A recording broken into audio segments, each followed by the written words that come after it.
Bonsoir, and welcome to Tea Time with Esme and Boo. I'm Esme, and this is Boo. I do the talking, she does the judging. Boo, or as she insists I remind you, bonne chercheuse, claims she descends from la haute société feline. Tonight, we are drinking Masala Chai. I was taught how to make it properly by my friend Seja, which means I can never drink the latte version at the mall again. I've been utterly ruined.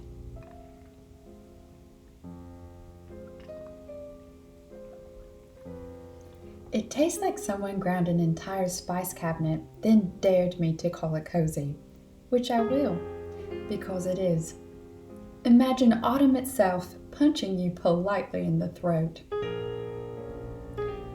Boo thinks milk and tea is a crime, which is bold, considering she literally drinks milk.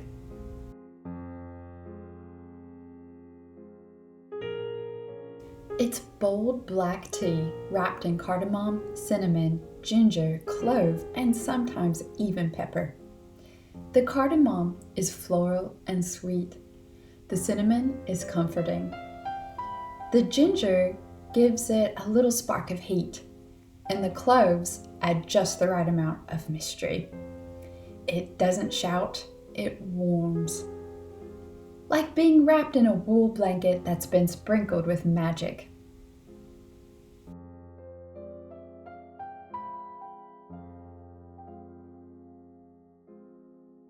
Fun fact, the word chai itself just means tea in Hindi. So technically, when people say chai tea, they really are saying tea, which if you're very, very thirsty, makes sense.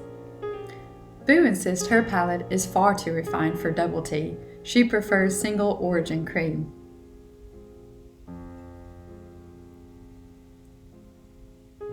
Masala means spice blend, so masala chai is literally spiced tea. But every family in India has their own variation. Some add more ginger, some more cardamom. It's as much about personality as it is about flavor. If you'd like to try making this masala chai yourself, I've shared my recipe in the pinned comment below. Tonight's topic is tea best enjoyed alone or shared? Some say tea is a ritual of solitude. Others say it's only meaningful with company. Boo insists tea should only be shared if the guest list includes nobility, which naturally means herself. What about you?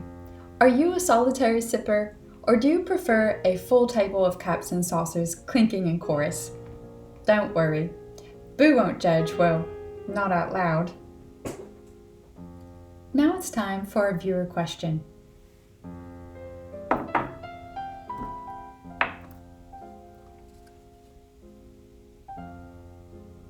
Tonight's question comes from Craig in Kentucky. Yes, Kentucky again. Apparently, our mysterious tea tin is sponsored by the Commonwealth of Kentucky. At this point, I half expect Boo to run for office there. Craig, who knows the postal system inside and out, and says here can defeat you in Xbox before your tea has finished steeping, asks, when Peanut, my beloved cat, knocked over my mug, was she critiquing the tea or my life's choices? Thank you, Craig, for your question. Boo has considered this carefully. Peanut was expressing a higher feline truth, that the tea was temporary, but Peanut's legacy and her judgment are forever. Wait, what am I doing?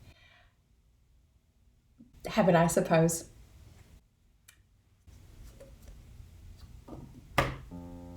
Our condolences, Craig, on Peanut's passing.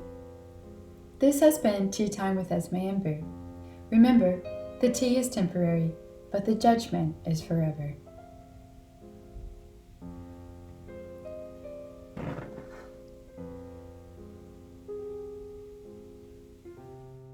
If you enjoyed this, against all odds, Please like the video and subscribe for more tea time with Boo and me. And tell us in the comments, do you prefer drinking tea alone or with others? Boo usually insists it's a solitary art, but tonight she graciously joined me for a sip. What about you? Boo and I do read them. She promises only mild judgment.